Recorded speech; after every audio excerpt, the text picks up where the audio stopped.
रावण लीला का topic start करने से पहले 2 पॉइंट्स और रह गए हैं, उन्हें मैं डिस्कस कर लेती हूँ। क्योंकि दशहरा से पहले कोशिश है कि रावण का असली चरित्र पता लग जाए हमें, ताकि दशहरा अच्छे से मनाया जा सके। ना कि एक तरफ तो हम रावण को जला रहे हैं और दूसरी तरफ रावण की वाहवाही कर रहे हैं।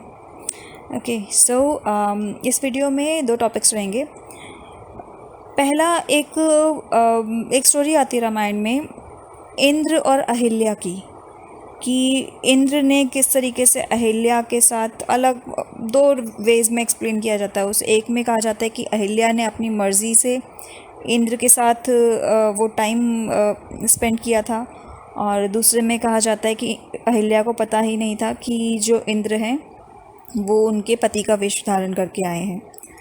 तो दोनों ही स्टोरीज़ एक्चुअल में ये इवेंट हुआ ही नहीं था। इसके प्रूफ्स भी हैं, वो स्क्रिप्चरल एविडेंस हैं, वो मैं अभी डिस्कस नहीं करना चाहूँगी। उसका मैं तब डिस्कस करूँगी जब मैं इंद्र के ऊपर पूरी एक वीडियो अलग से बनाऊँगी, क्योंकि इंद्र के लिए अलग से डिस्कशन करना बहुत ज़रूरी है। और अभी के लिए बस मैं इतना बताना चाहूँगी कि ये एपिसोड कुछ हुआ ही नहीं था। इंद्र ने अहिल्या के साथ ऐसा कुछ नहीं किया था, गौतम ऋषि ने अहिल्या को कोई श्राप नहीं दिया था, ये कोई इवेंट नहीं हुआ था। ओके, सो डिटेल में हम बाद में डिस्कस करेंगे इसे, जब इंद्र के बारे में बात की जाएगी। ऑलराइट, सो नेक्स्ट आता है राम के ऊपर। हमने काफ़ी कुछ डिस्कस किया है 2-3 पीछे की 2 वीडियोस में।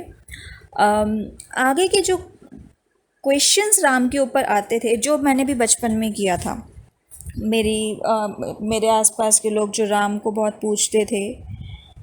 ऐसा नहीं था कि मेरे मन में कोई डिसरिस्पेक्ट थी, मेरे भी घर के मंदिर में राम जी की फ़ोटो रहती थी, मैं भी पूजा करती थी, तो उनके सामने हाथ जोड़ती थी। बट ये क्वेश्चन हमेशा रहता था कि राम ने सीता को क्यों त्यागा।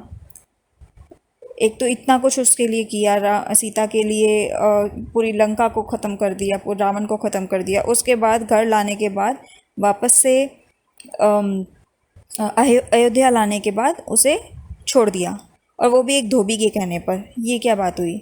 उसके बाद लोग अलग अलग एक्सप्लेनेशंस देते थे। तुम्हें पता भी है क्या, राम ने भले ही सीता को त्याग दिया हो, लेकिन उसके बाद भी वो कभी भी बेड पर नहीं सोए थे, हमेशा वो ज़मीन पर सोए थे।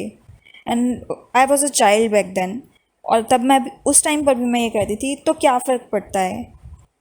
एट दी एंड तो प्रेग्नेंट लेडी को जंगल में अकेला छोड़ दिया ना, सफ़र तो उसे करना पड़ेगा। हाउ डज़ इट मैटर कि आप बेड पर सो रहे हैं, ज़मीन पर सो रहे हैं? जो वो बाहर जो सफ़र कर रहा है उसका क्या, उसकी सफरिंग का क्या? और वो भी तब जब उसकी कोई गलती भी नहीं थी। गलती होने के बाद भी वो पॉइंट नहीं बनता था, बट गलती ना होने के बाद भी ये कर देना, वो भी एक आउटसाइडर के कहने पर। उसके बाद ये कहते थे कि नहीं, क्योंकि वो राजा थे तो उनको प्रजा का मत का ध्यान रखना पड़ता था। जो राजा प्रजा के एक विचार के बेस पर, विचारधारा के बेस पर अपनी वाइफ को छोड़ सकता है, वो राजा बनने के लायक नहीं है। ये आजकल के लोगों की सोच है कि राजा जो है वो प्रजा के सोच के हिसाब से काम करे। अगर इस तरीके से काम होने लगा ना, तो देश या वो राज्य ख़त्म हो जाएगा। वो राजा है इसलिए क्योंकि उसकी सोच प्रजा से ऊंची है, उसे मालूम है कि राज्य को किस तरीके से चलाना है। इसलिए नहीं कि वो जैसे जैसे प्रजा कहे उस हिसाब से काम करता रहे। कुछ चीज़ों में प्रजा का मत ऑब्वियसली मैटर करता है, जहाँ पे आपको डेमोक्रेसी की बात आ जाती है, मगर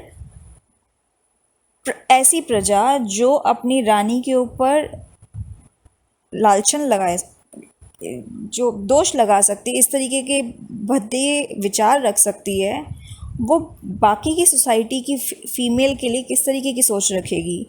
अगर लेट से ऐसा इवेंट हुआ भी होता, तो उस केस में एक अच्छा राजा ये करता कि वो प्रजा की विचारधारा को साफ करता कि आपको इस तरीके से एक फ़ीमेल के बारे में नहीं सोचना चाहिए।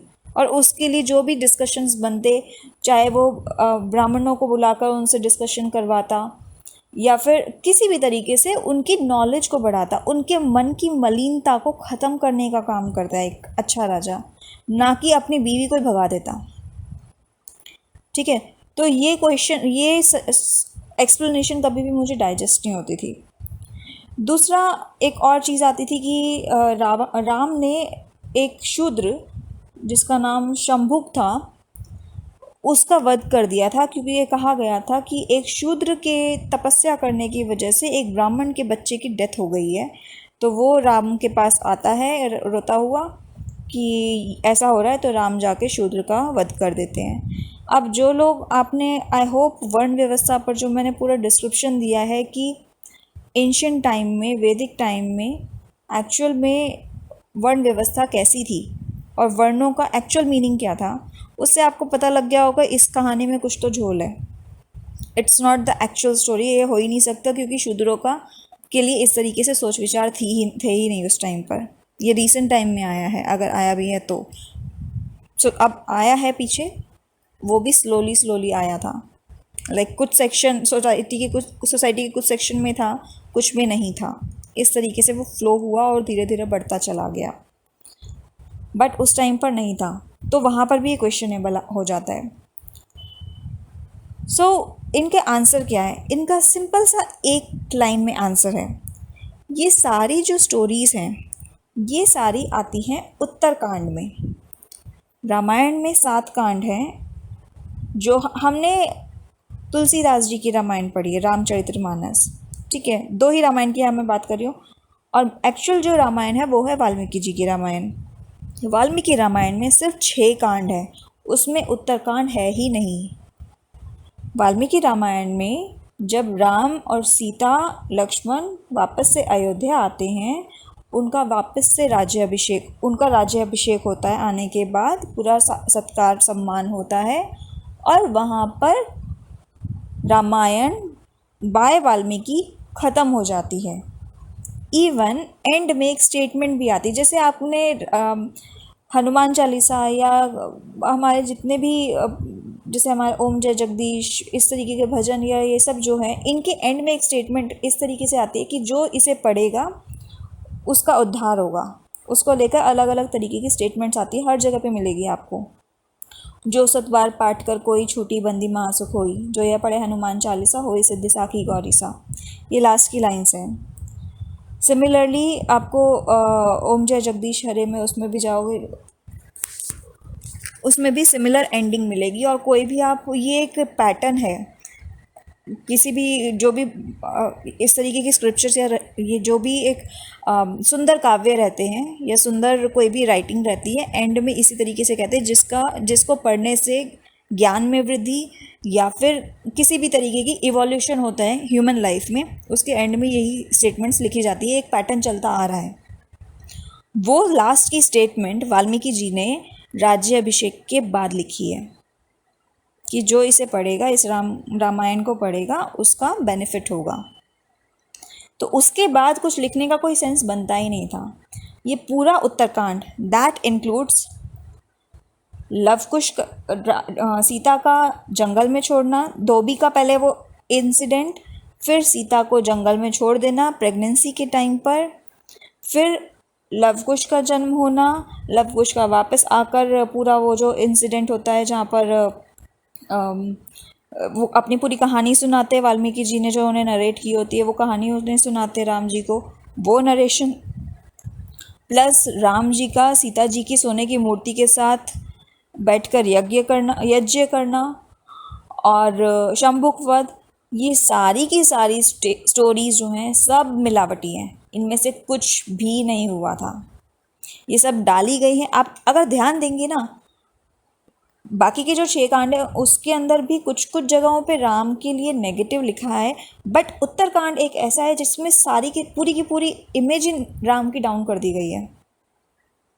वो डाला गया था जानबूझ के, और ये लास्ट 2000 ईयर्स में डाला गया है। कुछ लोग कहते हैं कि 4th सेंचुरी में डाला गया था, बट एटलीस्ट रामचरितमानस जब तुलसीदास जी ने लिखी थी उस टाइम पे तो डाला ही गया था।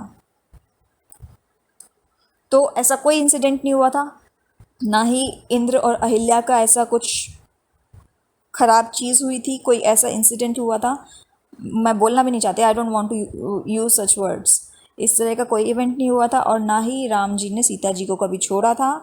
उन्होंने बहुत सालों तक राज्य किया था और बहुत सुख से राज किया था, और उनके बच्चों का कोई जिक्र नहीं है। तो अगर कोई कहता है ना हम लव कुश के वंशज हैं, कोई कहता है राम के वंशज है, तो चलो शायद कोई रीज़न उन्हें पता होगा, कोई किसी रीज़न से, मे बी सूर्यवंशी होने की वजह से, या उनके कोई इक्ष्वाशु, सॉरी फॉर माई प्रोनाउंसिएशन, जो सूर्यवंशी जो हुआ करते थे उनके बेस पे उन्हें शायद पता हो। बट अगर कोई कहता है हम लवकुश के वंशज हैं या इसके उसके, नहीं, ऐसी जब कोई लवकुश थे ही नहीं, कोई प्रूफ ही नहीं है कि राम और सीता के कौन बच्चे थे, तो उनका नाम लेकर अपने अपने क्लेम करना बेकार है।